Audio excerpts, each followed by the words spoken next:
الشيطان الرجيم. بسم الله الرحمن الرحيم. ولقد خلقنا الإنسان من صلصال من حمأ مسنون والجان خلقناه من قبل من نار السموم. وإذ قال ربك للملائكة إني خالق بشرا من صلصال من حمأ مسنون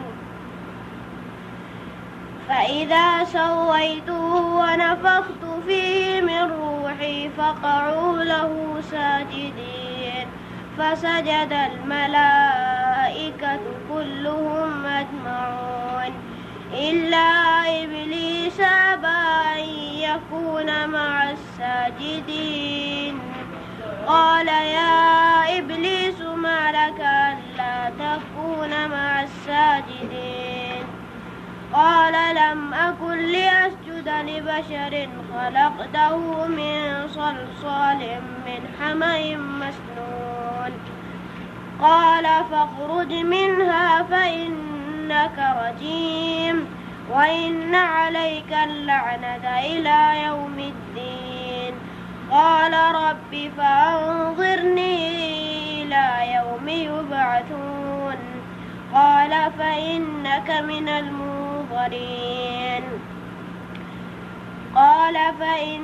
من المنظرين إلى يوم الوقت المعلوم. قال رب بما أغويتني لأزينن لهم في الأرض ولأغوينهم أجمعين إلا عبادك منهم المخلصين. قال هذا صراط علي مستقيم. إن عبادي ليس لك عليهم سلطان إلا من اتبعك من الغاوين. وإن جهنم لموعدهم أجمعين لها 7 أبواب لكل باب منهم جزء مقسوم. إن المتقين في جنات وعيون.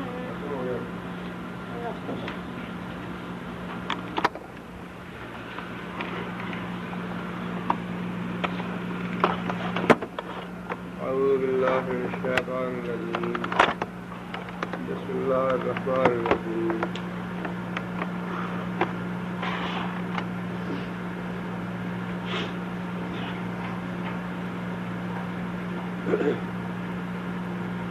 وَلَقَدْ خَلَقْنَا الْإِنسَانَ مِنْ صَلْصَالٍ مِّنْ حَمَإٍ مَّسْنُونٍ.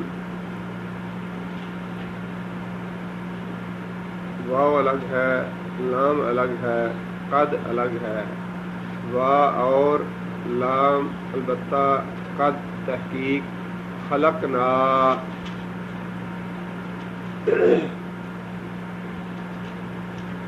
کون سا فعل ہے خلقنا؟ یہ فعل ماضی ہے اور جمع متکلم کا صیغہ ہے. خلقنا ہم نے پیدا کیا انسان کو من سلسال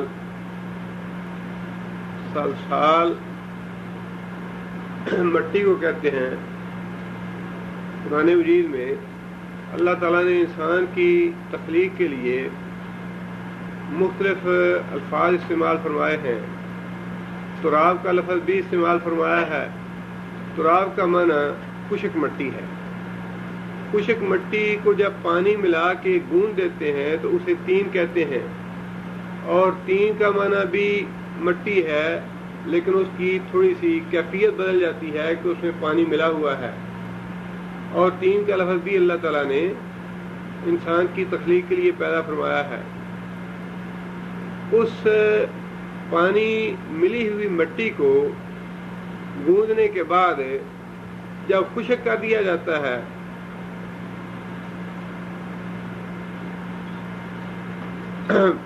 بلکہ اس سے پہلے بھی ایک مرحلہ ہے جس کا یہاں بھی ذکر ہے پانی ملی مٹی کو کچھ دیر پڑا رہنے دیا جائے 2 دن 4 دن تو اس میں بدبو سی پیدا ہو جاتی ہے. وہ جو بدبودار یا خمیر جس میں پیدا ہو جائے اسے ہما مسنون کہتے ہیں. ہما کا معنی ہے سیاہ کیچڑ، اور مسنون جس میں سراند اور بو پیدا ہو جائے. اسی سڑی ہوئی یا بدبودار مٹی کو خشک کر دیا جائے تو اسے سلسال کہا جاتا ہے. اچھا، اسی سلسال کو اگر آگ میں پکا کے سرخ کر دیا جائے جیسے کہ اینٹیں وغیرہ پکائی جاتی ہیں تو پھر اسے فخار کہا جاتا ہے. یہ سارے الفاظ جو ہیں قرآن مجید میں اللہ تعالیٰ نے انسان کی اولین تخلیق کے لیے استعمال فرمائے ہیں. اولین تخلیق سے مراد یہ ہے کہ جب اللہ تعالیٰ نے حضرت آدم علیہ السلام کو بنایا، اور یہ سارے مختلف مراحل ہیں ایک ہی چیز کے، ان میں فرق کوئی نہیں ہے. اگر کوئی آدمی یہ کہے کہ انسان مٹی سے بنا ہے تراب سے، پھر بھی ٹھیک ہے. اگر کوئی آدمی یہ کہے کہ تین سے بنا ہے تب بھی ٹھیک ہے، اس لیے کہ تراب میں ہی پانی ڈالا تو وہ تین بن گیا. اور اگر کوئی کہے کہ ہم مسنون سے بنا ہے تب بھی ٹھیک ہے، اس لیے کہ اسی تین کو چند دن پڑے رہنا دیا جائے، اس میں بدبو پیدا ہو جائے تو وہی ہون مسنون ہے. اور اسی کو اگر خشک کر دیا جائے تو وہ سلسال ہے. لہذا اگر کوئی یہ کہے کہ سلسال سے انسان کی پیدائش ہوئی ہے تو وہ بھی درست ہے. ایک جگہ پہ اللہ تعالیٰ نے یہ بات، لیکن یہ الفاظ استعمال کیے گئے ہیں انسان کی آدم علیہ السلام کی اولین تخلیق کے لیے، جس کے بارے میں اللہ فرماتے ہیں کہ پھر ہم نے اس میں روح پھونکی. اس کے بعد اللہ تعالیٰ نے ایک قاعدہ اور کلیہ بنا دیا. آدم اور حوا کی پیدائش کے بعد حوا علیہ السلام کو اللہ تعالیٰ نے حضرت آدم علیہ السلام سے ہی تخلیق کیا تھا. اب جب یہ جوڑا پیدا ہو گیا تو اس کے بعد اللہ تعالیٰ نے یہ قانون بنا دیا کہ مرد اور عورت جو ہیں وہ آپس میں ملیں گے تو ان کے ملاپ سے نسل انسانی جو ہے وہ باقی رہے گی. اور ایک تکوینی قانون اللہ نے بنا دیا، اور اس میں اللہ نے قرآن مجید میں یہ بات ارشاد فرمائی کہ ہم نے انسان کو نطفے سے پیدا کر دیا. نطفے سے پیدا کرنا جو ہے وہ ہے آدم علیہ السلام کی تخلیق کے بعد جو ایک تکوینی قانون اللہ نے بنا دیا کہ بھائی آئندہ انسانوں کی نسل جو ہے وہ اس طریقے سے چلے گی. اسی نطفے کے مختلف مراحل میں علاقہ کا بھی ذکر آتا ہے. اسی نطفے کی جب پرورش ہوتی رہی تو خون کا لوتھڑا بن گیا. پھر اللہ فرماتے ہیں کہ ہم نے اس کی ہڈی بنائی، ہڈی کے اوپر گوشت چڑھایا، اور گوشت چڑھانے کے بعد ہم اس کی تخلیق کرنے گیا حتیٰ کہ ہم نے پورے کا پورا انسان بنا دیا. یہ سارے مختلف مراحل ہیں آدم علیہ السلام کو بنانے کے. تراب، تین، اس کے بعد تیسرا کیا ہے ہوا مسنون، اور چوتھا سلسال ہے، اور اس کے بعد فخار ہے. یہ سارے مراحل ہیں آدم علیہ السلام کی تخلیق کے. لیکن جب آدم علیہ السلام اور مائی حوا پیدا ہو گئیں تو اس کے بعد جو تخلیق کا طریقہ کار ہے یا جو مراحل ہیں وہ کون سے ہیں؟ پہلے نطفہ ہے، پھر اس کے بعد علقہ ہے، پھر اس کے بعد مضغہ ہے، پھر اس کے بعد اس کے اوپر گوشت چڑھتا ہے. پھر اللہ تعالیٰ کہتے ہیں کہ میں اسے پورے کا پورا انسان بنا کے اس دنیا میں لے آتا ہوں.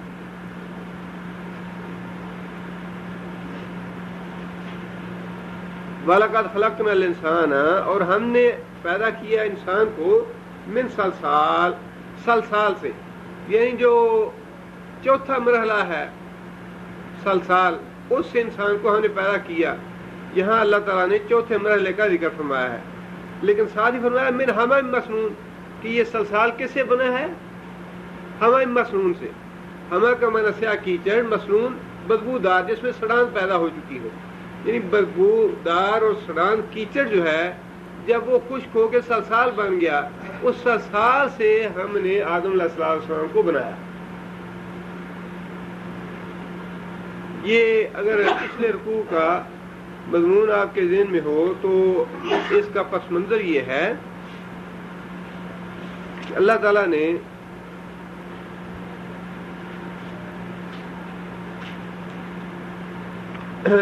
توحید کے دلائل دیے.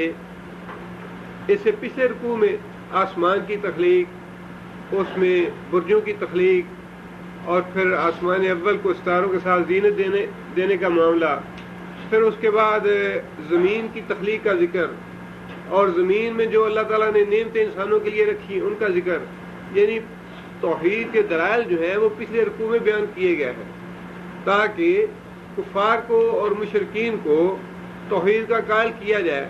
اسی نسبت سے اللہ تعالیٰ نے انسان کی تخلیق کا ذکر بھی فرمایا ہے کہ انسان کی اپنی تخلیق بھی توحید کی طرف لے جانے والی ہے اگر کوئی سمجھے تو۔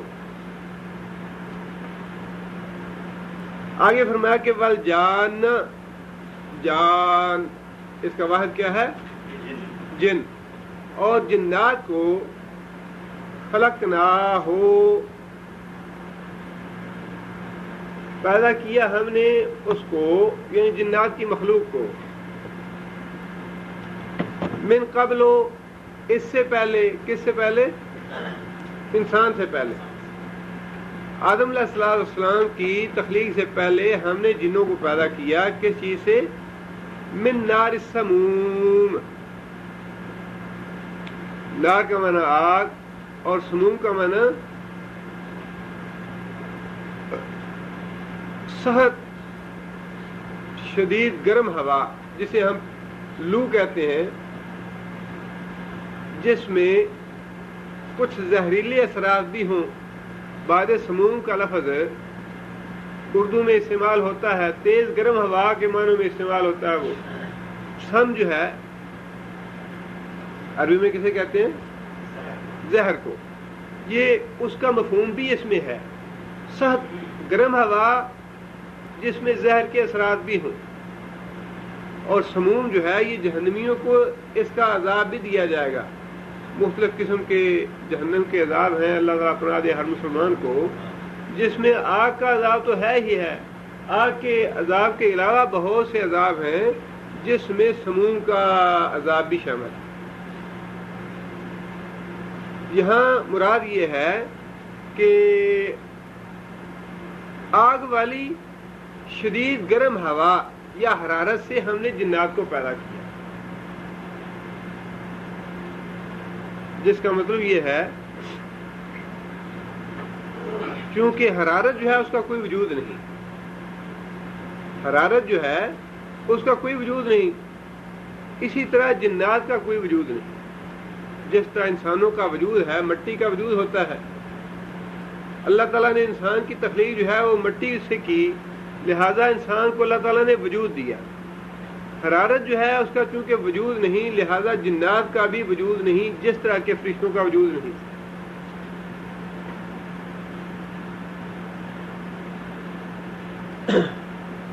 والجان خلقناہ من قبل من نار السموم، مطلب یہ ہے کہ وہ کوئی ثقیل چیز نہیں ہے جنات۔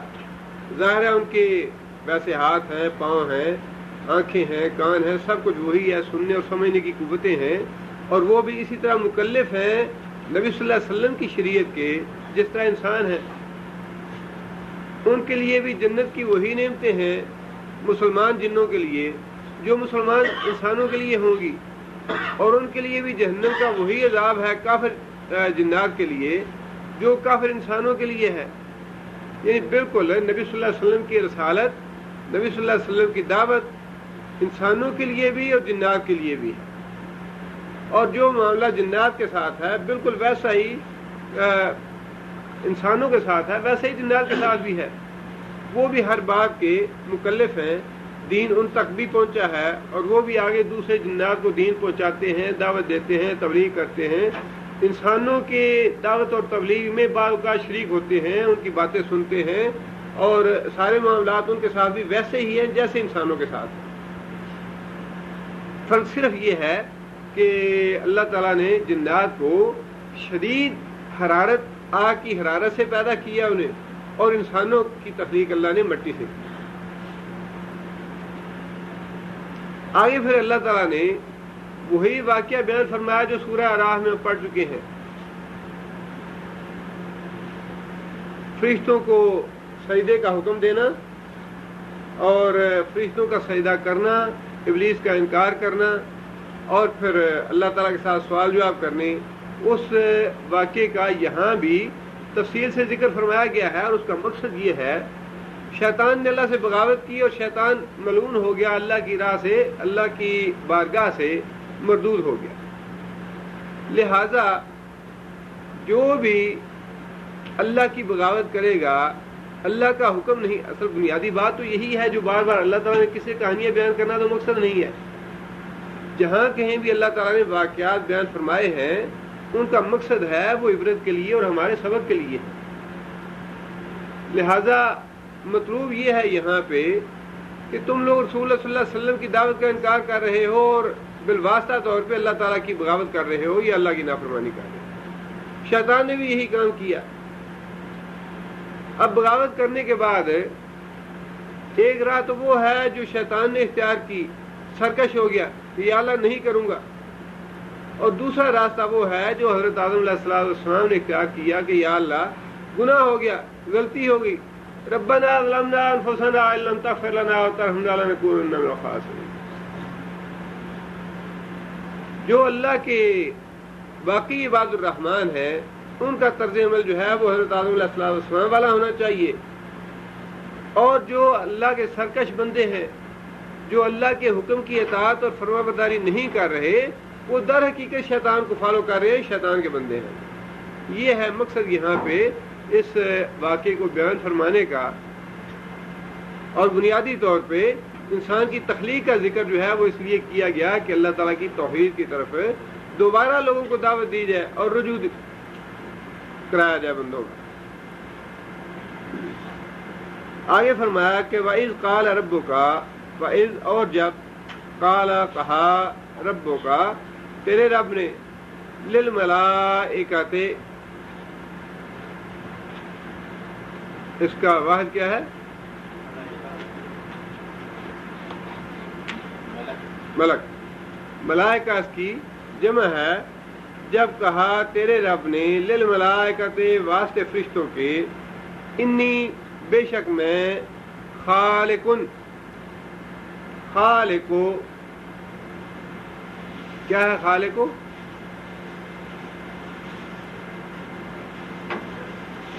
جی فاعل ہے، خالقن فاعلن۔ ویسے اللہ تعالیٰ کا صفاتی نام بھی ہے عبد الخالق، پیدا کرنے والے کا بندہ، اور اصل میں خالق تو اللہ ہی کی ذات ہے۔ انی خالقن بے شک میں تخلیق کرنے والا ہوں، پیدا کرنے والا ہوں، بشرن ایک بشر کو، ایک آدمی کو۔ ویسے بشر کا لغوی معنی کیا ہے؟ کھال، انسانی جسم کی جو کھال ہے اس کو بشر کہتے ہیں۔ میں پیدا کرنے والا ہوں ایک آدمی کو، من سلسال، یہاں بھی اللہ تعالیٰ نے سلسال کا ذکر فرمایا، کھڑکنی مٹی سے، من حمأ مسنون جو کہ بنی ہے بدبودار کیچڑ سے۔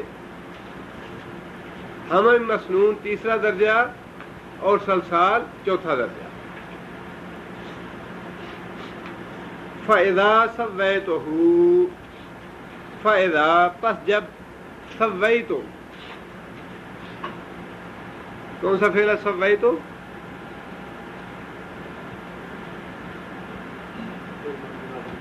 ماضی ہے، واحد متکلم کا صیغہ ہے سَوَّيْتُ۔ سوی کا معنی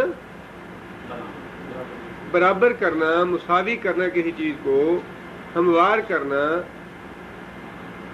درست کرنا، کسی چیز کی اصلاح کرنا۔ سویتو جب میں اسے ٹھیک ٹھاک کر لوں، جب میں اسے مساوی کر لوں، ہر طرف سے اس کا تناسب ٹھیک کر لوں۔ ہو کی ضمیر کس کے لیے؟ آدم علیہ السلام کے لیے۔ اذا سویتہ جب اس کو پورے کا پورا بنا دوں، ونفخت فیہ من روحی، ونفخت نفخ کا معنی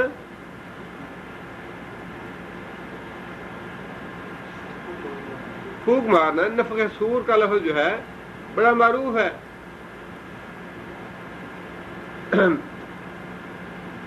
حضرت میکائیل قیامت جب قائم ہوگی تو سور پھونکیں گے، اور نفخ سور کا لفظ جو ہے انہی کے لیے استعمال ہوتا ہے۔ نفخ کا معنی ہے پھونک مارنا، نفختو ماضی کا فعل ہے، واحد متکلم کا صیغہ ہے، نفختو میں نے پھونک ماری، جب میں اسے پورے کا پورا بنا دوں مٹی سے اور پھر اس میں پھونک مار دوں، فیہ اس میں آدم کے ڈھانچے میں، من روحی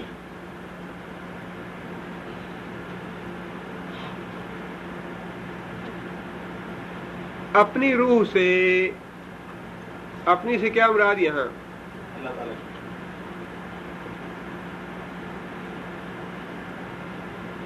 میری جو ہے اس کے دو مفہوم ہیں اور ان کو ذرا اچھی طرح سمجھ لیجئے۔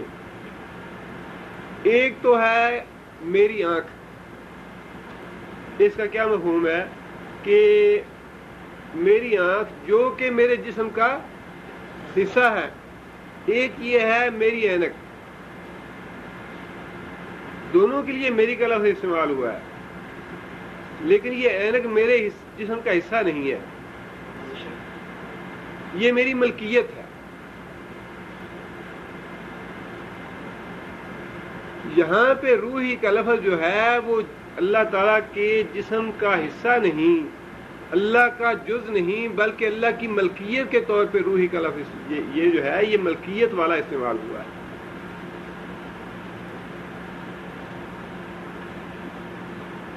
جن لوگوں نے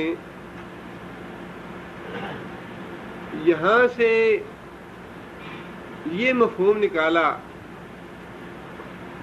اب اس طرح کی بہت سی مثالیں جو ہیں قرآن مجید میں اور بھی ہیں۔ مثال کے طور پہ بعض چیزوں کی نسبت اللہ تعالیٰ اپنی طرف کرتے ہیں ان کی عظمت اور فضیلت بڑھانے کے لیے۔ مثلا بیت اللہ ہے، اللہ کا گھر ہے،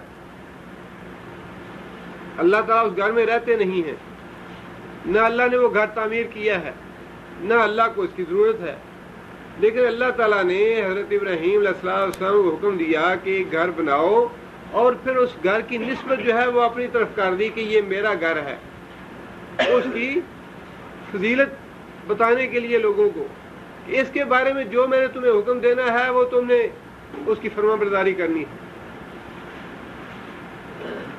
صالح علیہ السلام کی اونٹنی کو اللہ تعالیٰ نے کیا فرمایا؟ ناقۃ اللہ، اللہ تعالیٰ کی اونٹنی۔ اب وہ اللہ تعالیٰ کی اونٹنی جو ہے اللہ تعالیٰ اس پہ سواری نہیں کرتے، نہ اللہ تعالیٰ نے وہ پالی ہوئی تھی، لیکن کیونکہ وہ ایک نشانی تھی اللہ تعالیٰ کی طرف سے، معجزہ تھا اللہ تعالیٰ کی طرف سے، لہذا اس اونٹنی کی نسبت نبی کی طرف بھی نہیں کی بلکہ اپنی طرف کی کہ یہ اللہ کی اونٹنی ہے۔ جہنم کی آگ کے بارے میں اللہ تعالیٰ نے قرآن مجید میں فرمایا نار اللہ الموقدہ، اللہ کی آگ۔ حالانکہ ساری چیزیں اللہ کی ملکیت ہیں، ساری ہی چیزیں اللہ کی ہیں، لیکن اس آگ کو اس لیے فرمایا کہ وہ آگ اللہ کے حکم کی اتنی سخت پابند ہوگی، اللہ تعالیٰ جتنا چاہیں گے جسے چاہیں گے اسے جلا ڈالیں گے، جیسی بھڑکانا چاہیں گے جتنی تیز کرنا چاہیں گے ویسی ہوگی وہ۔ قرآن مجید میں بعض ایام کو ایام اللہ کہا گیا، یہ جو اللہ کی طرف نسبت ہے یہ اس چیز کی اہمیت اور اس چیز کی فضیلت ظاہر کرنے کے لیے ہے، ورنہ ویسے تو ساری چیزیں اللہ کی ملکیت ہے اور ساری ہی اللہ کی ہیں، ہم بھی اللہ کے ہیں۔ انا للہ ہے، یا اللہ ہم اللہ کے لیے ہیں، تیرے واسطے ہیں۔ یہاں بھی روحی کا لفظ جو ہے اس کی نسبت اللہ نے محض اپنی طرف کی ہے کہ وہ روح جو میری ملکیت تھی میں نے وہ ڈال دی آدم علیہ السلام میں۔ اور دوسرا روح کا مفہوم بھی قرآن مجید میں اللہ تعالیٰ نے واضح فرما دیا، قل الروح من امر ربی، روح کیا ہے؟ میرے رب کا حکم ہے۔ اب یہ اتنی واضح وضاحت ہے روح کی کہ کسی دوسرے فلسفے میں پڑھنے کی ضرورت ہی نہیں ہے۔ بعض علماء نے، فقہاء نے اور فلاسفروں نے سینکڑوں نہیں یا ہزاروں صفحات جو ہے وہ روح کی وضاحت پہ لکھے، لیکن سوائے الجھن کے ان سے حاصل کچھ نہیں ہوتا. اور جو لوگ تھوڑا سا بھی راہ راست سے ہٹ گئے، من امر ربی اتنی واضح وضاحت ہے، اتنی کھلی وضاحت ہے اور اتنی سیدھی وضاحت ہے، اس سے زیادہ سیدھی وضاحت ہو ہی نہیں سکتی. قل الروح من امر ربی، اے محمد صلی اللہ علیہ وسلم نے کہہ دیجئے کہ روح جو ہے وہ میرے رب کا حکم ہے. جس انسان کو پیدا کرنا چاہتا ہے اس میں اللہ روح ڈال دیتے ہیں، اور جب اس کی موت واقع کرنا چاہتے ہیں اس سے روح واپس لے جاتے ہیں. اللہ خیر صلی اللہ، سیدھی بات. اب جو لوگ یہاں جنہوں نے یہ مفہوم لیا کہ اللہ کی روح کا جز تھا وہ جو اللہ نے پھونکا آدم علیہ السلام نے، وہ بالآخر اس نتیجے پہ پہنچے کہ انسان جو ہے یہ اس میں اگر یہ ذکر کرے، اللہ کا نام لیتا رہے تو خود اللہ کی ذات بھی اس کے قلب میں آ سکتی ہے. ذکر خفی کرتے رہیں، ذکر جہری کرتے رہیں، یا اللہ کی ضربیں لگاتے رہیں اور اس طریقے سے ذکر کریں یا اس طریقے سے ذکر کریں، تو بالآخر ریاضت کی ایک ایسی سٹیج آ جاتی ہے جس میں اللہ تعالیٰ کی ذات بندے کی ذات میں سرایت کر جاتی ہے اور میں تو اور تو میں والی کیفیت پیدا ہو جاتی ہے. وہ سلطان باہو کا ایک بڑا مشہور مقولہ ہے، اور یہ صوفیاء جو ہے اللہ تعالیٰ معاف کرے قوالیوں میں بھی اور اس طرح کی چیزوں میں بھی بڑا گمراہ کرتے ہیں لوگوں کو. رنجا کر دی میں بھی رنجا ہوئی، وہ یہی فلسفہ ہے وحدت الوجود کا. اللہ کرتے میں بھی اللہ ہو گیا. وحدت الوجود کا مطلب مفہوم الفاظ سے بھی ظاہر ہے، وحدت الوجود ایک وجود. اور صوفیاء جو ہیں وہ اسی بات کے قائل ہیں کہ وحدت الوجود کا عقیدہ جو ہے وہ درست ہے. اسی سے پھر دوسری سٹیج جو ہے وحدت الشہود کی ہے، اور پھر اس سے آخری سٹیج جو ہے وہ حلول کی ہے کہ ریاضت کرتے کرتے، ذکر کرتے کرتے، اللہ کی ضربیں لگاتے لگاتے انسان اس سٹیج میں پہنچ جاتا ہے کہ خود اللہ کی ذات جو ہے وہ انسان کے قلب میں سرایت کر جاتی ہے اور بندہ خدا اور خدا بندہ بن جاتا ہے. اور منصور حلاج نے جو دعویٰ کیا تھا انا الحق، وہ یہی صوفیاء کا سب سے بڑا جو علمبردار ہے صوفیزم کا، وہ وہی منصور حلاج ہے. اور اسی نے یہ دعویٰ کیا تھا کہ انا الحق میں اللہ. اسی طرح ایک اور معروف بزرگ ہیں سبحانی ما اعظم شانی، جنہوں نے یہ دعویٰ کیا کہ سبحانی میں بھی سبحان ہوں، اعظم شانی بڑی شان ہے میری. جس طرح اللہ سبحان ہے ویسے میں بھی سبحان ہوں، پاک ہوں ہر چیز سے. یہاں سے اور یہ دلیل صوفیاء جو ہیں سب سے پہلے دیتے ہیں بندے وحدت الوجود کے لیے یا وحدت الشہود کے لیے کہ اللہ نے اپنی روح پھونکی انسان میں، اور پھر اسی سے بنیادی طور پہ یہ عقیدہ جو ہے ہندوازم جو ہے یہ اسلام سے بہت پہلے کا ہے. ہندو مذہب جو ہے اسلام سے بہت پرانا مذہب ہے، اور ہندو مذہب کی بنیادی تعلیم یا بنیادی عقیدہ یہی ہے کہ اللہ کی ذات جو ہے وہ ہر چیز میں موجود ہے. درخت میں بھی ہے، حجر میں بھی ہے، سمندر میں بھی ہے، تاروں میں بھی ہے، چاند میں بھی ہے، آگ میں بھی ہے. ہر چیز میں اللہ کی ذات موجود ہے. پتھر میں موجود ہے، لہذا پتھر کو اپنی مرضی کا خوبصورت تراش کر لو، اسی میں اللہ ہے، اس کے آگے گر جاؤ. بنیادی طور پہ یہ عجمی تصور ہے یا ہندوانہ تصور ہے جو پھر بعد میں منتقل ہوتا کسی دوسری صورت میں، کسی تیسری صورت میں صوفیاء میں آ گیا. اور یہی عقیدہ تھا عیسائیوں کا کہ عیسیٰ علیہ السلام اللہ کی ذات کا جز ہے، جس کی اللہ تعالیٰ نے قرآن مجید میں تردید فرمائی کہ اللہ کی ذات کسی کا جز نہیں. قل هو اللہ احد، اللہ کی ذات تو بالکل تنہا ہے، اس سے کسی کا کوئی تعلق نہیں. اللہ الصمد لم یلد ولم یولد، نہ اسے عیسیٰ بنا ہے، نہ عزیر بنا ہے، نہ کوئی دوسرا یا تیسرا بنا ہے. وہ کسی کی ذات کا جز نہیں ہے، وہ بس واحد ہے. لہذا یہاں پہ ایک بات تو یہ یاد رکھیے کہ روح جو ہے یہ صرف اللہ کا عمل ہے، اس کی وضاحت اس سے زیادہ ہے ہی نہیں اور ہو ہی نہیں سکتی کہ روح جو ہے یہ اللہ کا عمل ہے. دوسری بات یہ کہ یہاں پہ یا جو ہے یہ اللہ کی ملکیت، اللہ کے جز کی نہیں ہے، بلکہ اللہ کی ملکیت کی ہے کہ میں نے اس میں اپنی روح ڈالی جو میری ملکیت تھی. اور اپنے ساتھ نسبت جو ہے وہ اس کے اہمیت اور اس کی بزرگی جتلانے کے لیے کی کہ میں ایک بڑی عظیم چیز پیدا کر رہا ہوں جس میں میں نے اپنی خاص جو روح یا عمل ہے وہ ڈال رہا ہوں. فقعوا له ساجدین. پس قعوا کیا ہے؟ قعوا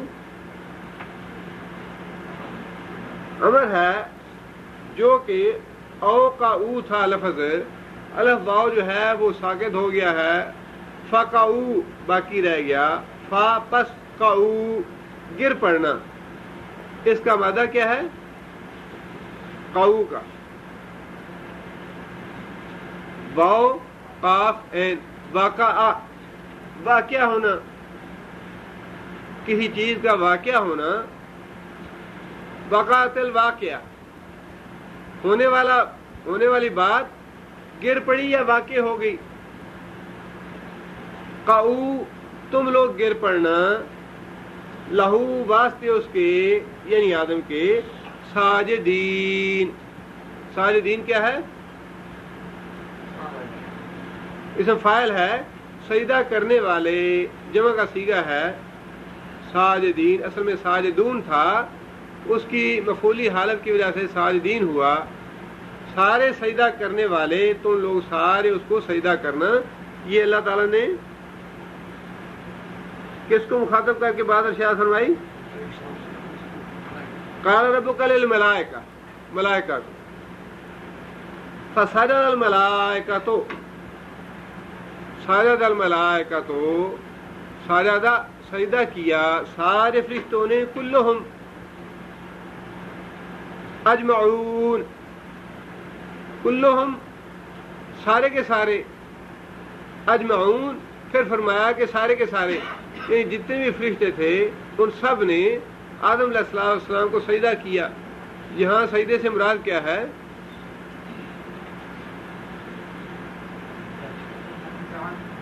جی اصل میں لغت کے اعتبار سے عربی میں سجدہ کا لفظ جو ہے وہ جھکنے کے لیے استعمال ہوتا ہے. یہ جو ہم سر پہ اپنے سر کو زمین پہ رکھتے ہیں، یہ ایک خاص کیفیت ہے جھکنے کی، جو کہ نماز کی عبادت کے لیے مختص ہے. عربی لغت میں ویسے سجدہ کا معنی محض جھکنا ہے، سر کو زمین پہ ٹکانا نہیں. لیکن چونکہ رسول اکرم صلی اللہ علیہ وسلم نے اس کیفیت کو سجدے کا نام دے دیا اور بتایا کہ نماز میں تمہارا سجدہ یہ ہوگا کہ اپنے سر کو زمین پہ ٹکاؤ، لہذا ایک خاص اصطلاح ہے وہ نماز کے لیے کہ اپنے سر کو زمین پہ ٹکا دیا جائے تو یہ سجدہ ہے، ورنہ رکوع بھی سجدہ ہے. لیکن وہ فرق کرنے کے لیے اللہ کے رسول نے ہمیں بتا دیا کہ جب اتنا جھکو گے تو یہ تمہارا رکوع کہلائے گا، جب اپنے سر کو زمین پہ ٹکا دو گے تو اس کو تم سجدہ کہنا. لہذا وہ اصطلاحات جو ہیں وہ نماز کی ہیں. ویسے عربی لغت کے اعتبار سے سجدہ کا معنی محض جھکنا ہے، اور وہی جھکنا جتنا اللہ کو مطلوب تھا یا جتنا اللہ کا حکم تھا، فرشتے جو تھے وہ آدم علیہ السلام کے آگے اتنا جھک گیا. سجدہ کا لفظ ہی ہم نے سورہ یوسف میں پڑھا کہ جب یوسف علیہ السلام کے والدین اور ان کے بھائی ملے تو بھائیوں نے اپنے بھائی یوسف کو سجدہ کیا. وہاں بھی سجدے سے مراد یہ نماز والا سجدہ نہیں ہے، وہاں بھی سجدے سے مراد جھکنے کا ہے کہ وہ تعظیم کے طور پہ، ادب کے طور پہ جھک گئے یوسف علیہ السلام کے آگے. اس لیے کہ یہ سجدہ جو نماز والا سجدہ ہے یہ اللہ کے سوا کسی کے لیے جائز نہیں. نماز والا جو سجدہ ہے یہ خاص اللہ کے لیے ہے. یہ آدم کی جو حیت اللہ نے بنائی یا جو تصویر یا مورت اللہ نے بنائی، یہ اس کے لیے بھی اللہ نے روا نہیں رکھا کہ سجدہ جو ہے وہ ٹکایا جا سر زمین پہ. سارے کے سارے فرشتے جھک گئے اللہ مگر ابلیس. ابلیس نہ جھکا. ابا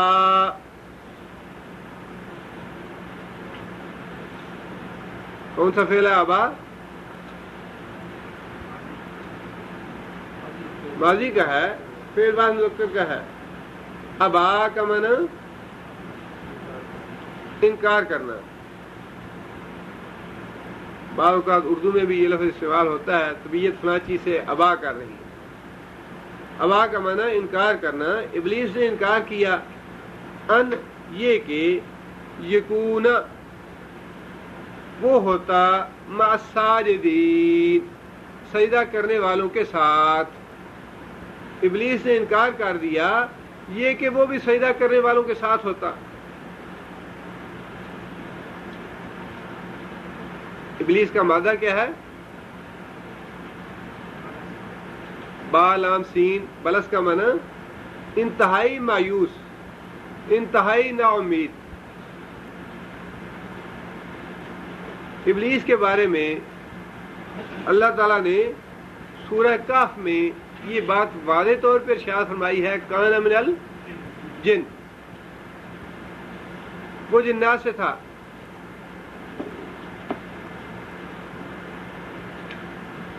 یہاں اللہ تعالیٰ نے حکم تو دیا فرشتوں کو، اس کے ساتھ ابلیس جو کہ جنوں سے نہیں تھا وہ اس حکم میں کیسے شامل ہوا؟ اللہ تعالیٰ نے حکم تو فرشتوں کو دیا تھا کہ تم سارے کے سارے سجدہ کرو آدم کے سامنے. ابلیس جو ہے وہ جنات میں سے تھا، فرشتوں میں سے نہیں تھا، تو وہ اس حکم میں کیسے شامل ہوا؟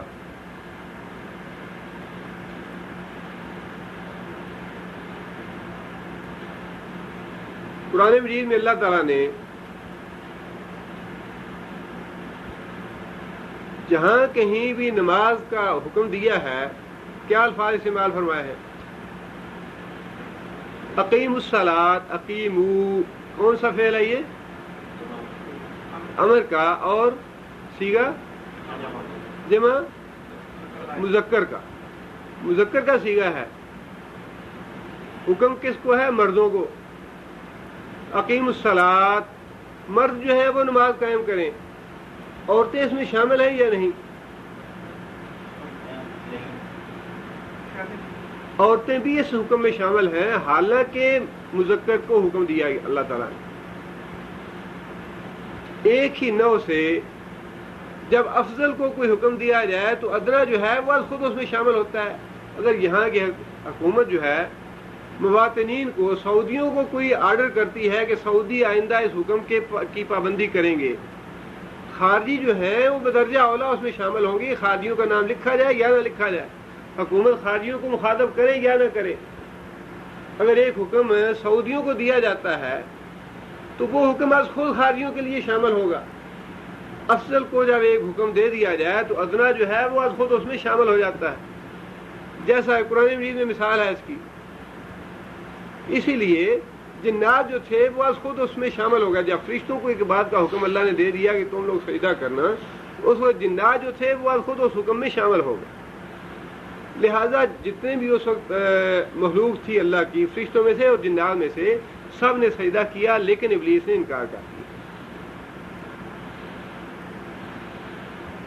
قال، اللہ تعالیٰ نے ارشاد فرمایا، یا ابلیس ہو، اے ابلیس، حاضر کا، واحد کا، اللہ تکون، تو نہ ہوا مع الساجدین سجدہ کرنے والوں کے ساتھ.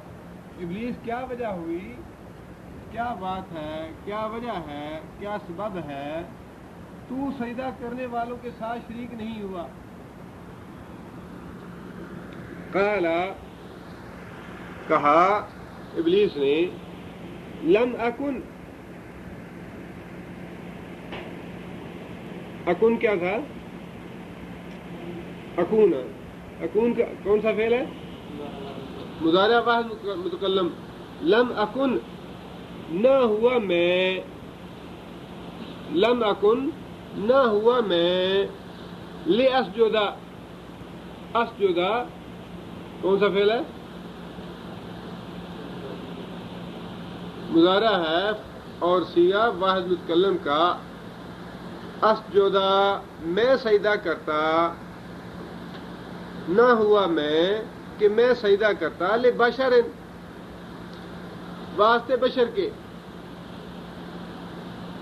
خلقتہ تو نے پیدا کیا اس کو من سلسال کھڑکنی مٹی سے، من حمأ مسنون جو کہ تیار ہوئی سیاہ بدبودار گارے سے.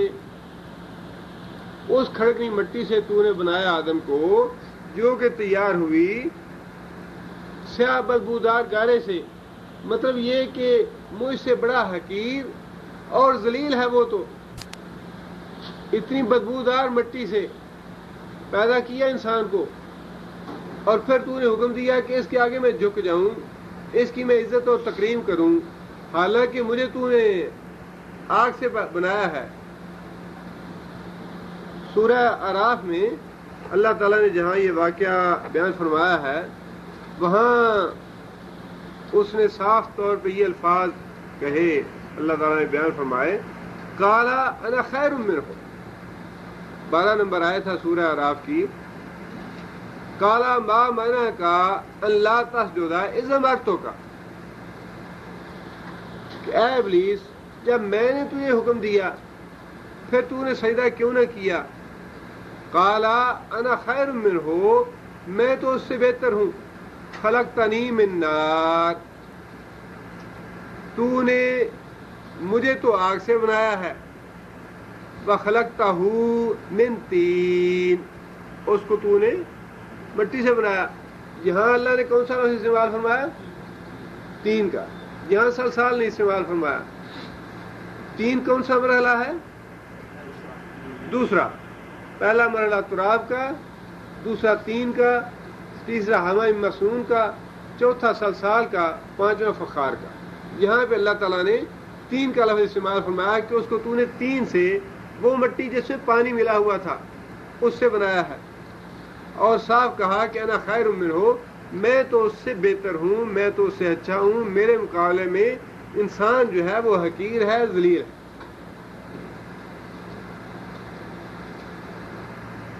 قال،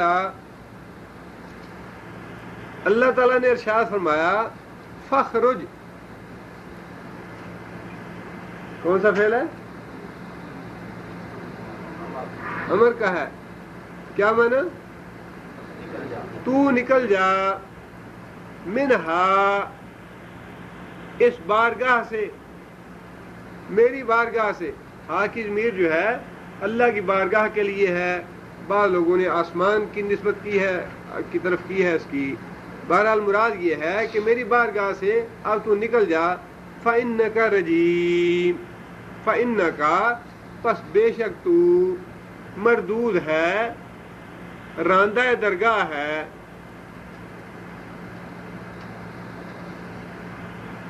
یہاں جو بات نوٹ کرنے والی ہے وہ یہ ہے، اصل بات جو ہے وہ اللہ کے حکم کی اطاعت ہے. جو جرم کیا شیطان نے، ممکن ہے وہ اپنے فلسفے میں درستی ہوتا کہ حقیر مٹی سے پیدا ہونے والا انسان جو ہے وہ خود بھی حقیر ہے اور میں اس سے اچھا ہوں. مسئلہ یہ نہیں کہ اچھا یا برا کون ہے، مسئلہ یہ ہے کہ اللہ کے حکم کی اطاعت اور فرما برداری کی یا نہ کی. ان اکرمکم عند اللہ اتقاکم، جو اللہ کے حکم کا فرما بردار ہے وہی اللہ کو پیارا ہے. اللہ کے نزدیک زیادہ قابل احترام اور عزت والا وہی ہے جو اللہ کا زیادہ فرما بردار ہے.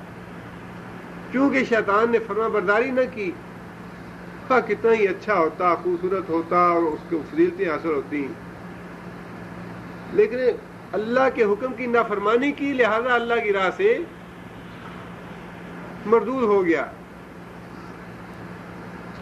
آگے اللہ نے فرمایا وَإِنَّ عَلَيْكَ اللَّعْنَةَ إِلَىٰ يَوْمِ الدِّينِ، وَإِنَّ، اور بے شک، عَلَيْكَ، تیرے اوپر، لعنت، لعنت ہے، إِلَىٰ يَوْمِ الدِّينِ، قیامت کے دن تک.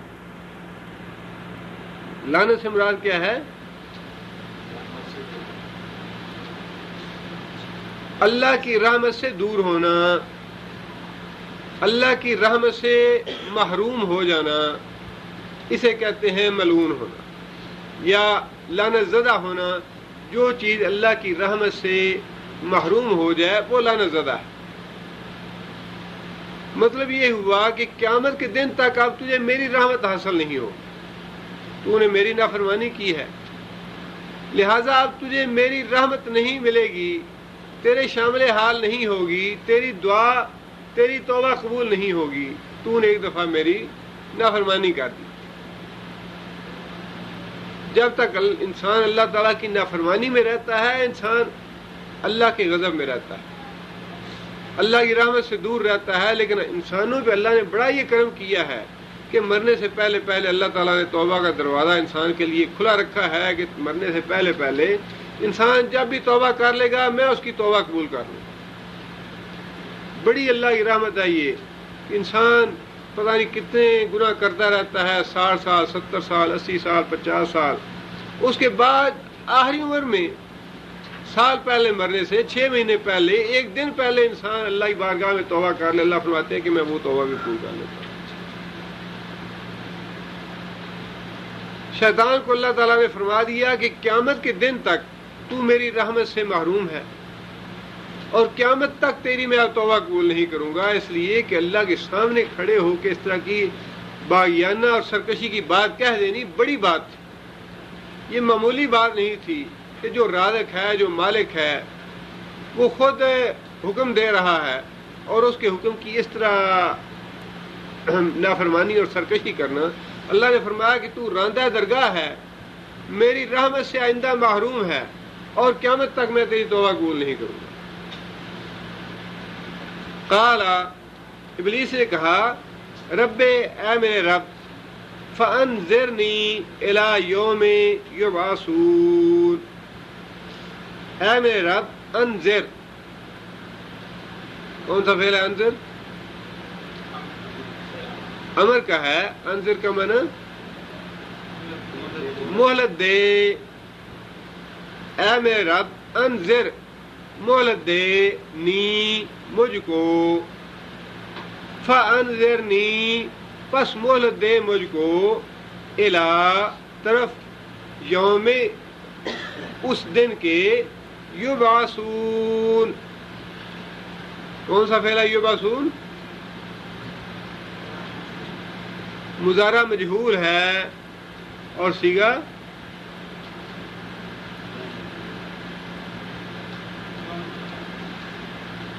جمع مذکر غائب کا، یوم یبعثون۔ اور یہاں بھی یہ دیکھیے وہی بات ہے، مذکر کا صیغہ ہے لیکن ظاہر ہے اس میں مرد عورتیں بھی شامل ہیں۔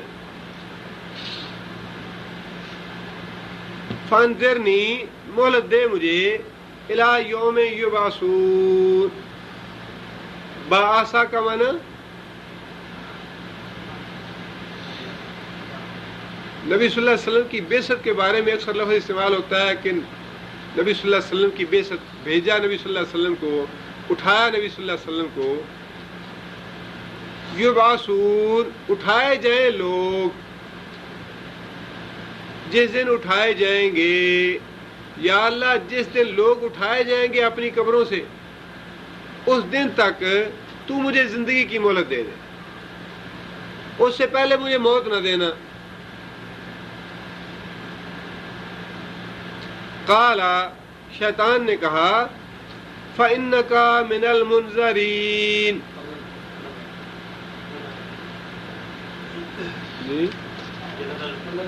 ہاں اللہ تعالیٰ نے فرمایا فَإِنَّ پس بے شک کا تو من المنذرین، منذر کیا ہے؟ منذر مفعول ہے اور اس کا فاعل کیا ہوگا؟ منذر۔ اگر زوئے کے نیچے زیر ہو تو پھر یہ فاعل بن جائے گا منذر، مہلت دینے والے یا مہلت دینے والا، منذر مہلت دیا گیا، انکا من المنذرین تو مہلت دیے گیوں میں سے ہے، جن کو مہلت دی گئی ان میں سے ہے۔ یعنی تیری میں یہ ریکویسٹ یا تیری درخواست قبول کرتا ہوں کہ قیامت سے پہلے پہلے میں تجھے موت نہیں دوں گا، قیامت تک تو زندہ رہے گا، تیری یہ درخواست میں قبول کرتا ہوں، کہ قیامت سے پہلے پہلے میں تجھے موت نہیں دوں گا، میں تجھے مہلت دیتا ہوں۔ الی یوم الوقت المعلوم، الی طرف یوم اس دن کی، وقت المعلوم جس کا وقت مقرر ہے، معلوم، معلوم کیا ہے؟ مفعول ہے، معلوم جو ہے مفعول ہے، جس کا وقت جانا گیا، معلوم ہے، مقرر ہے۔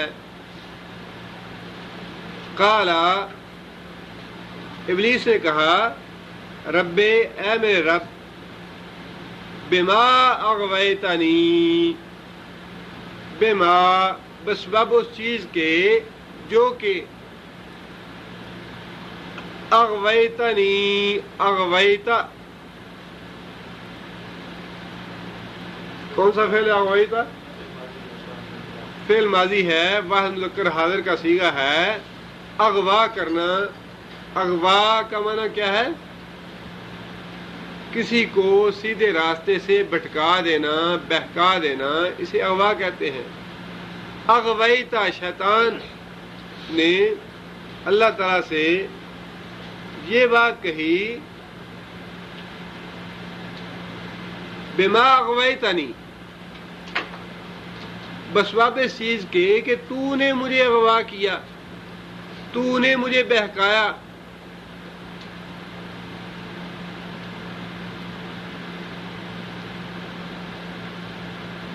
یہاں بھی شیطان نے وہی سرکشی اور اللہ کے مقابلے میں باغیانہ طرز عمل اختیار کیا کہ بجائے اس کے یہ کہتا کہ یہ شر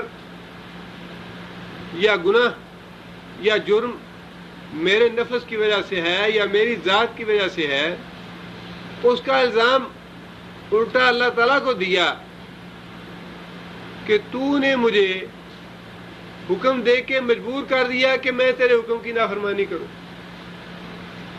اللہ تعالیٰ کو یہ بات اس لیے کہی شیطان نے، اغویتنی، تو نے مجھے بہکایا، تو نے مجھے راہ سے ہٹا دیا کہ اگر تو مجھے یہ حکم نہ دیتا میں یہ نافرمانی نہ کرتا۔ یعنی کتنی یہ الٹی گنگا بہانے والی بات ہے اور کتنا غلط جواب ہے۔ آپ اپنے بیٹے کہتے ہیں بیٹا بازار سے جا کے یہ چیز لے آؤ، بیٹا انکار کر دے، باپ کی بےعزتی کر دے، بدتمیزی کرے، اور پھر بعد میں یہ کہے کہ بھائی آپ نے ایسے ہی مجھے حکم دیا تھا، میں نے آپ کی گستاخی کر دی، آپ اگر مجھے حکم نہ دیتے میں آپ کی گستاخی نہ کرتا۔ کتنا امکانہ جواب ہے۔ یہی جواب شیطان نے دیا کہ یا اللہ اگر تو مجھے حکم نہ دیتا آدم علیہ السلام کو سجدہ کرنے کا تو میں یہ گستاخی نہ کرتا۔ لہذا اس نے اللہ تعالیٰ کو یہ بات کہی کہ تو نے مجھے بہکایا حکم دے کے، تو نے مجھے سیدھے راستے سے ہٹا دیا، لہذا لا ازینن، ازینو، ازینو کیا معنی؟ کون سا فعل ہے؟ مضارع واحد متکلم کا صیغہ ہے، اور ازینو معنی کیا؟ میں زینت دوں گا۔ ازینو، ازینن، نون ثقیلہ مضارع کے آخر میں آ جائے تو اس کے مفہوم میں تاکید اور مستقبل کے معنی پائے جاتے ہیں، خاص مستقبل کے لیے ہو جاتا ہے۔ لا، البتہ، ازینن، میں ضرور زینت دوں گا، میں ضرور خوشنما بناؤں گا، لہم، واسطے ان کے، کن کے واسطے؟ ابن آدم کے، جس کو تو نے پیدا کیا اور مجھے سجدہ کرنے کا حکم دیا اور مجھے سیدھے راستے سے گمراہ کر دیا، ہٹا دیا۔ فی الارض، زمین میں زمین میں ان کے لیے بڑی خوشنما چیزیں بنا دوں گا، گمراہی کی، بڑی کشش پیدا کر دوں گا گمراہی والی چیزوں میں. سود میں بڑی کشش ہے، بے پردگی میں بڑی کشش ہے، گانے سننے میں بڑی کشش ہے، عورت کی تصویر دیکھنے میں، عورت کو عریاں دیکھنے میں بڑی کشش ہے. شیطان نے یہی کہا کہ یا اللہ، میں زمین میں گمراہی کی باتیں جس طرح تو نے مجھے اغوا کیا ہے، اب میں لوگوں کو اغوا کروں گا، اور جتنی بھی جہنم میں لے جانے والی باتیں ہیں ان ساری باتوں کو لوگوں کے لیے بڑی زینت دے دوں گا. پردہ تو دل کا ہونا چاہیے. چہرے کو پردہ کرنے کا کیا فائدہ اگر دل ہی ٹھیک نہ ہو تو؟ نماز دل کی ہونی چاہیے. نماز پڑھ کے بھی اگر انسان ایسے کا ایسا ہی رہے تو کیا فائدہ نماز کا؟ لا ازینن، سود میں بڑی کشش ہے، حرام مال میں بڑی کشش ہے، رشوت میں بڑی کشش ہے، اور انعامی اسکیم جو ہے وہ تو اللہ تعالیٰ معاف کرے، اس طرح حکومت سود کھلا رہی ہے لوگوں کو، لوگوں کے منہ میں ڈال رہی ہے لقمے سود کے. بینک جو ہے وہ بھر گئے ہیں پیسوں سے، اس طمع کے ساتھ کہ شاید ہمارا کروڑوں کا انعام نکل آئے. لا ازینن، بڑی خوشنما سکیمیں لوگوں کے سامنے رکھوں گا، حرام کھانے کے لیے، لوگوں کے مال غصب کرنے کے لیے، لوگوں کو ظلم کرنے کے لیے، لوگوں کو لوٹنے کے لیے. لا ازینن، بڑی زینت بنا دوں گا ہر چیز میں جس میں لوگ گمراہ ہوں، سیدھے راستے سے بھٹک جائیں. لوگوں کو پوری طرح اغوا کروں گا. بما اغویتنی، تو نے مجھے اغوا کیا.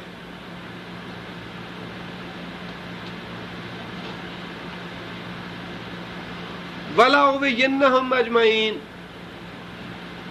اور البتہ اغوینہ، انہیں ضرور اغوا کروں گا، انہیں ضرور بہکاؤں گا، ضرور گمراہ کروں گا. اجمعین، سارے کے سارے لوگوں کو. جتنے بھی مخلوق تو پیدا کرے گا وہ ساری مخلوق پہ پورا زور لگاؤں گا کہ انہیں گمراہ کر دوں، سیدھے راستے سے ہٹا دوں. ان کے لیے بڑی خوشنما اور زینت والی چیزیں سامنے رکھوں گا کہ اس راستے پہ چلو.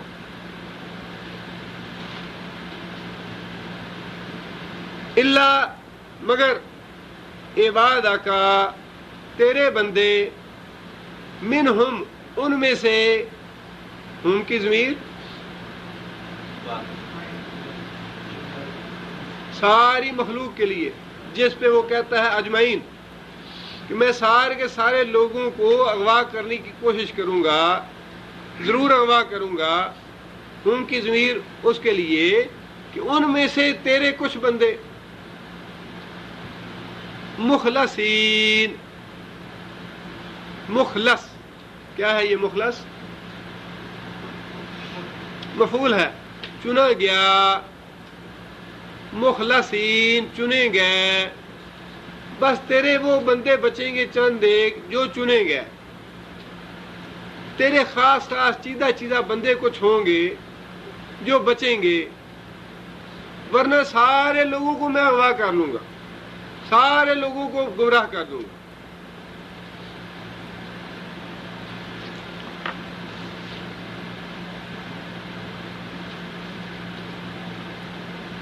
اور یہی بات سورہ اعراف میں بھی شیطان نے کہی کہ یا اللہ میں تیرے سارے بندوں کو گمراہ کروں گا.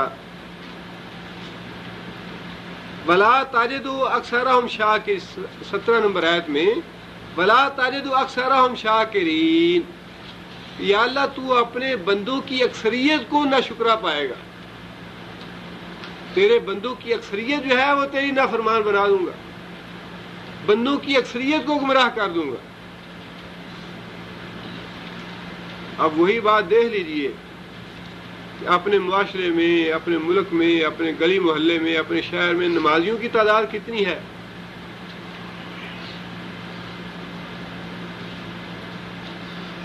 اور سود کھانے والے، حرام کام کرنے والے، لوٹ مار کرنے والے،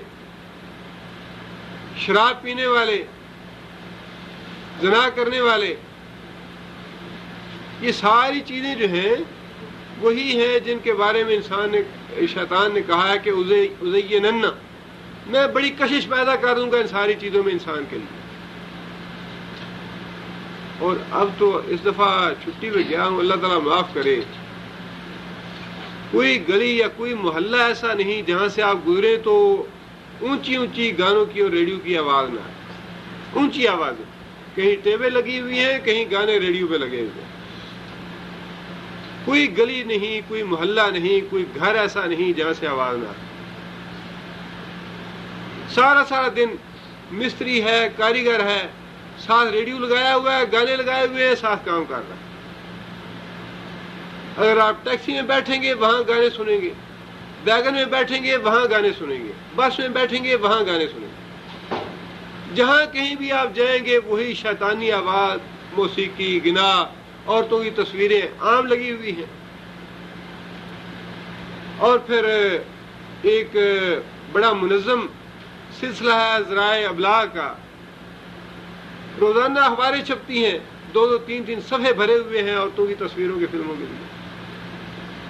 ہفتہ وار جو جرائد ہیں وہ تو بالکل ایسی ہے، اور اللہ معاف کرے اب یہاں دیکھیے اردو نیوز جو ہے پہلے کیسے شروع ہوا تھا جب، اور اب دیکھیے وہ جو ہفتہ وار نکالتے ہیں یہ ساری وہی چیزیں ہیں جو شیطان نے کہا زینن، اور کتنے لوگ جو ہے وہ مال خریدتے ہیں نہیں وقت نہیں گزرتا،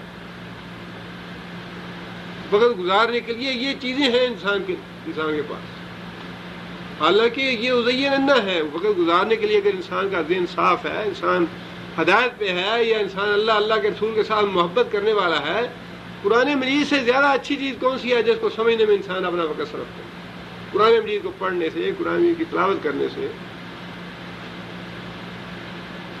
شیطان نے کہا کہ لا تجد اکثرہم شاکرین، یا اللہ تو اپنے بندوں میں سے اکثر کو ناشکرا ہی پائے گا، اکثر بندے تیرے نافرمان ہی ہوں گے، نماز سے دور، روزے سے دور، قرآن سے دور، صدقہ خیرات سے دور، حلال سے دور، تیرے احکام سے دور، حقوق العباد سے دور۔ وَلَأُغْوِيَنَّهُمْ أَجْمَعِينَ، سارے کے سارے لوگوں کو گمراہ کروں گا، إِلَّا عِبَادَكَ مِنْهُمُ الْمُخْلَصِينَ، سوائے ان بندوں کے جو تیرے چنے ہوئے ہیں، جو تیرے لیے مخلص ہیں، خالص تیری بندگی کرنے والے۔ قال، اللہ تعالیٰ نے ارشاد فرمایا، هَذَا صِرَاطٌ عَلَيَّ مُسْتَقِيمٌ، هَذَا یہ، صراط راستہ، علیہ میرے اوپر، یا الی میری طرف، مستقیم سیدھا، یہ ہے راستہ جو سیدھا میری طرف آتا ہے۔ کون سا راستہ؟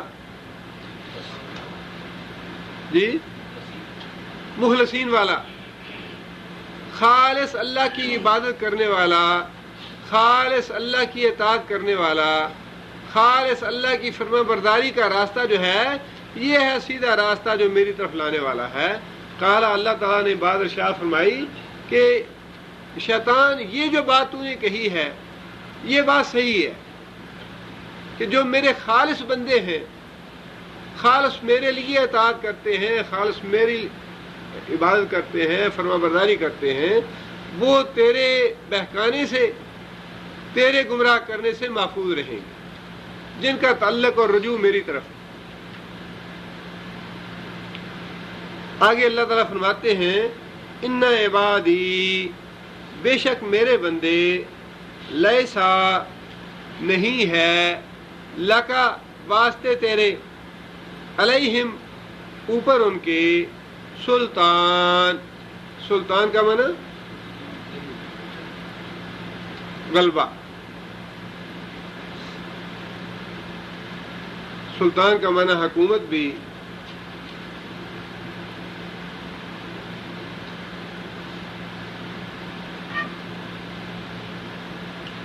رب اخرینی مہرہ صدقن، رب ادخلنی مدخلہ صدقن واخرینی مہرہ صدقن واجعل لی من لدنک سلطانا نصیرا۔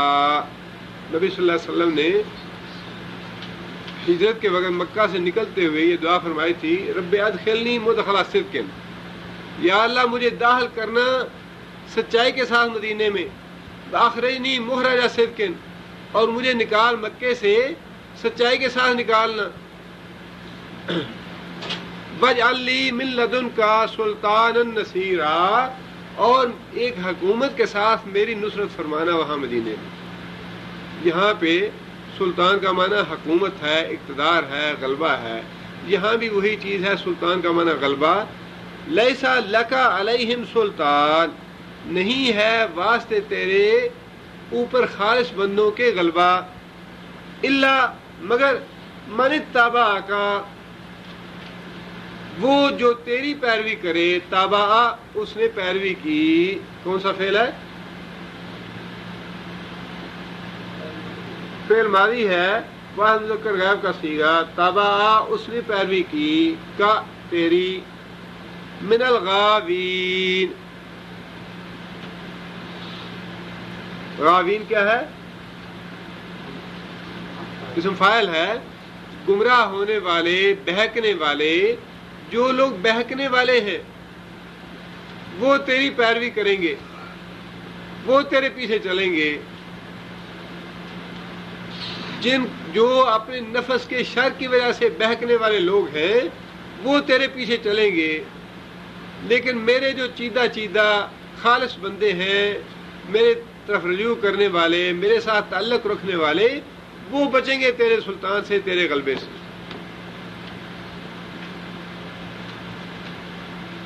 حقیقت یہ ہے کہ دنیا جو ہے یہ بڑی سخت آزمائش ہے. پل صراط قیامت میں ہے ہی، جس سے انسان گزرے گا، لیکن اس پل صراط سے گزرے گا وہی جو دنیا کے پل صراط سے گزرے گا.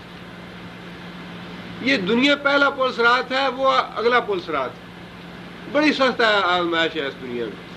شیطان قدم قدم پہ انسان کو اغوا کرنے کی کوشش کرتا ہے. اگر کوئی دین کے راستے میں چل رہا ہے تو اسی راستے سے اس کو گمراہ کرنے کی کوشش کرے گا. جو آدمی جس بھی راہ پہ ہے، جو بھی فکر رکھتا ہے، جو بھی سوچ ہے، جو بھی ذہن ہے، اسی طریقے سے اور اسی راستے سے اسے گمراہ کرنے کی کوشش کرے گا.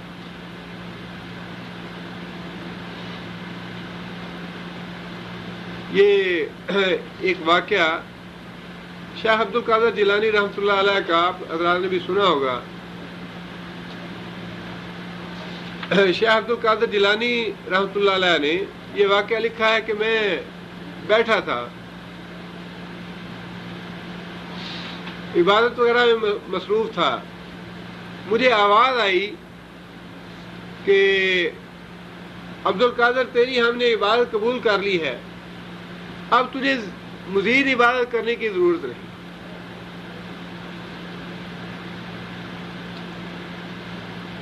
عالم تھے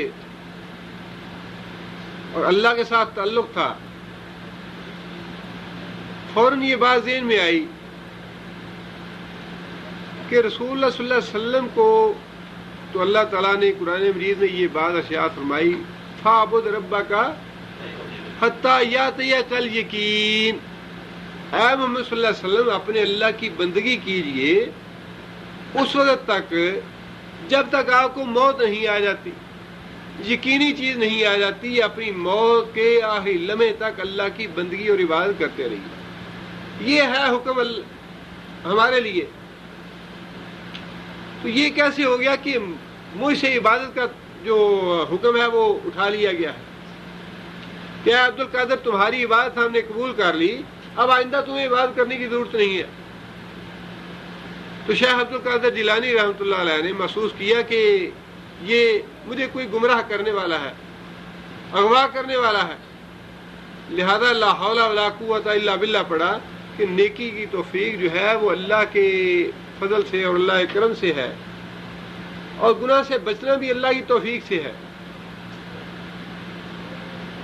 دوبارہ آواز آئی کہ عبد القادر میں ہزاروں لوگوں کو اسی بات سے گمراہ کر چکا ہوں، تم اپنے علم کے زور پہ بچ گیا ہو.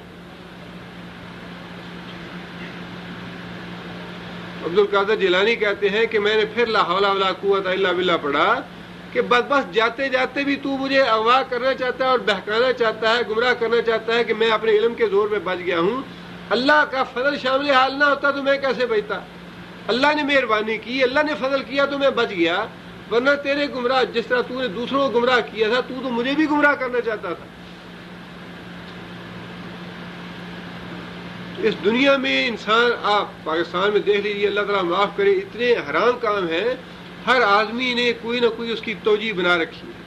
بلکہ اس دفعہ تو مجھے بڑی حیرت ہوئی، ایک عالم جو یہاں سعودی عرب میں بھی رہے ہیں، یہاں بھی وہ ٹی وی پروگرام کرتے تھے، اور یہاں سے سعودی حکومت نے ان کا خروج لگا دیا کسی وجہ سے۔ پاکستان میں بھی بڑے معروف ہیں، بڑے تقریریں وغیرہ اور ٹی وی پہ ان کا پروگرام آتا ہے۔ ایک صاحب نے مجھے بنفس نفیس، میں اس لیے حوالہ دے رہا ہوں کہ خود انہوں نے مجھے کہا، جی میں نے خود ان سے بات سنی ہے، کہنے لگے کہ ہم نے مسئلہ پوچھا ان سے کہ یہاں باہر لوگ جاتے ہیں، کوئی سعودی عرب جاتا ہے، کہیں جاتا ہے، 4 پیسے کما کر لے آتے ہیں، یہاں تجارت لگاتے ہیں تو پیسہ ڈوب جاتا ہے، یہاں تو مارکیٹ میں بڑے بڑے تاجر بیٹھے ہیں اور ان سے مقابلہ کرنا بڑا مشکل ہے، اور باقی اگر گورنمنٹ کے جہاں معاملات ہیں، ہر جگہ پہ رشوت ہے، لین دین کا چکر ہے، سارا ہے، تو کیا اس صورت میں ہم بینک میں پیسہ رکھ کے تو جو بھی وہ پرافٹ وغیرہ دیتے ہیں وہ اگر لیتے رہیں تو پیسہ محفوظ رہے، اس میں کوئی خسارے کا ڈر بھی نہیں ہے، تو یہ جائز ہے یا ناجائز ہے؟ تو انہوں نے واضح طور پہ یہ فتویٰ دیا کہ چونکہ حالات اب ایسے ہو چکے ہیں اور اس کی ذمہ دار حکومت ہے، لہذا اگر آپ بینک میں پیسہ رکھ کے سود لے لیں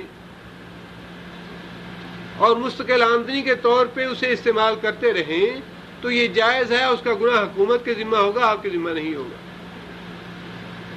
اب دیکھیے کہ ایک آدمی، اللہ معاف کرے، جس کا تأثر یا جس کی ایک پورے ملکی سطح پہ ایک تأثر ہے کہ ٹی وی پہ آتا ہے، درس دیتا ہے، عالم ہے، فاضل ہے، وہ اس طرح کا فتویٰ دے رہا ہے کہ حکومت کی وجہ سے یہ حالات پیدا ہو چکے ہیں، لہٰذا اس کی ذمہ دار حکومت ہے، اس کا گناہ حکومت پہ آئے گا، آپ پہ نہیں آئے گا، لہٰذا آپ بینک میں پیسہ رکھ کے سود کھا سکتے ہیں۔ سوال یہ ہے کہ اگر سود اس طرح کھانا جائز ہے اور اس کا گناہ حکومت کے ذمہ ہے تو پھر شراب پینے میں کیا حرج ہے؟ اور جو لوگ خودکشیاں کر رہے ہیں ان کے لیے ڈاکے مارنے میں کیا حرج ہے؟ زنا کرنے میں کیا حرج ہے؟ تو ٹھیک ہے، گناہ حکومت کے ذمہ ہوگا نا۔ اس طرح تو جتنے بھی حرام کام ہیں سارے کے سارے جائز، رشوت جو ہے وہ تو پہلے ہی حکومت کے ذمہ ہے، لیتے ہی حکومت والے ہیں۔ سود جو ہے وہ اس طرح سے آپ جائز کر دیں تو باقی چیز کون سی یا گناہ کون سا باقی رہ گیا جس کی ذمہ دار حکومت نہیں ہے؟ اب دیکھیے کس طریقے سے شیطان جو ہے وہ اغوا کر رہا ہے لوگوں کو، کس طریقے سے شیطان جو ہے وہ بہکا رہا ہے۔ لَأُزِيِّنَنَّ، دلائل میں بڑی کشش پیدا کر دوں گا، جی ہاں بڑی دل کو بات لگتی ہے، پھر کیا کریں؟ سود نہ کھائیں تو ساری دنیا کھا رہی ہے، تجارت میں لگائیں گے پیسہ ڈوب جائے گا، بچے بھوکے مریں گے، ویزا تو ملتا نہیں کہیں جانے کا۔ لَأُزِيِّنَنَّ، بڑی میں خوشنما زینت بنا دوں گا اور بڑے خوشنما دلائل مہیا کر دوں گا حرام کام کے لیے، گناہ کے لیے بڑے خوشنما دلیلیں دے دوں گا انہیں۔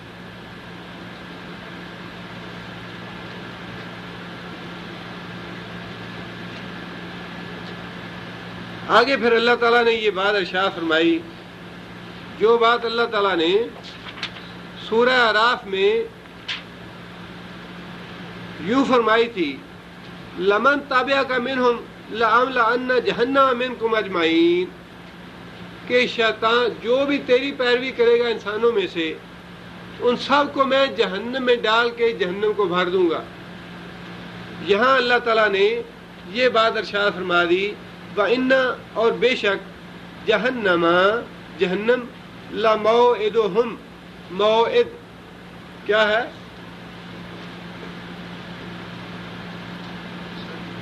ظرف مکان ہے، موعد ان کے وعدے کی جگہ، لَمَوْعِدُهُمْ ان سے وعدے کی جگہ کون سی ہے؟ جہنم، جہنم ہے ان سے وعدے کی جگہ، اجمعین، سارے کے سارے جو تیری پیروی کریں گے، تیری بات مانیں گے، تیرے پیچھے چلیں گے، ان سارے لوگوں کے لیے میری طرف سے وعدے کی جگہ جو ہے وہ جہنم ہے، سب کو جہنم میں ڈال دوں گا تیرے پیچھے۔ آگے اللہ نے فرمایا، لہا، کہ سبعۃ ابواب 7 دروازے ہیں جہنم کے، لکل باب واسطے ہر دروازے کے، منہم ان میں سے یعنی گمراہ ہونے والوں میں سے، جزء ایک جز ہے، ایک حصہ ہے، مقسوم، مقسوم کیا ہے؟ مفعول ہے، کیا معنی؟ تقسیم کیا گیا۔ گمراہ لوگوں میں سے ایک حصہ جو ہے ہر دروازے کے لیے خاص ہے، اس دروازے سے بے نماز گزریں گے جہنم میں جانے کے لیے، اس دروازے سے زکات نہ دینے والے گزریں گے، اس دروازے سے مشرک گزریں گے، اس دروازے سے صرف کافر گزریں گے۔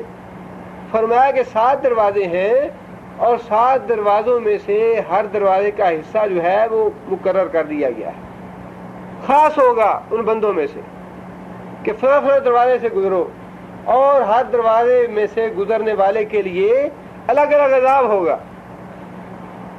مشرک کے لیے الگ عذاب ہے، کافر کے لیے الگ عذاب ہے، بے نمازی کے لیے الگ عذاب ہے، زکات نہ دینے والے کے لیے الگ عذاب ہے۔ فرمایا کہ سب کے لیے الگ الگ عذاب ہوگا اس دروازے میں سے۔ جنت کے دروازے نبی صلی اللہ علیہ وسلم نے فرمایا کہ 8 ہیں، جہنم کے دروازے 7 ہیں۔ مفسرین نے بعض نے لکھا ہے کہ اس کی وجہ یہ ہے کہ جنت کا ایک دروازہ ایسا ہے جس میں سے وہ لوگ جائیں گے جو بلا حساب کتاب جائیں گے۔ رسول اللہ صلی اللہ علیہ وسلم کی امت میں سے 70,000 آدمی بلا حساب کتاب جائیں گے، اور نبی صلی اللہ علیہ وسلم نے فرمایا کہ اس دروازے کا نام باب ایمن ہے۔ باب ایمن ہے اس دروازے کا نام جس دروازے سے 70,000 آدمی نبی صلی اللہ علیہ وسلم کی امت کا بلا حساب کتاب جائے گا۔ اور باقی جو دروازے ہیں وہ اسی طرح مخصوص ہیں۔ بعض دروازے ایسے ہوں گے جن کو نماز کے ساتھ بڑی رغبت ہے، تو انہیں باب الصلاۃ سے بلایا جائے گا کہ نماز سے رغبت رکھنے والے، مسجد سے تعلق رکھنے والے اس دروازے سے گزریں۔ باب الجہاد الگ ہوگا کہ جہاد سے رغبت رکھنے والے، جہاد کرنے والے اس دروازے سے گزریں۔ باب الصدقہ ہے، صدقہ زیادہ دینے والے، زیادہ خیرات کرنے والے لوگ اس دروازے سے گزریں۔ 7 دروازے دونوں کے، لیکن جنت کا 8واں دروازہ جو ہے ان لوگوں کے لیے جو بلا حساب کتاب جنت میں داخل ہوں۔ سبحان ربک رب العزت عما یصفون وسلام علی المرسلین والحمد للہ۔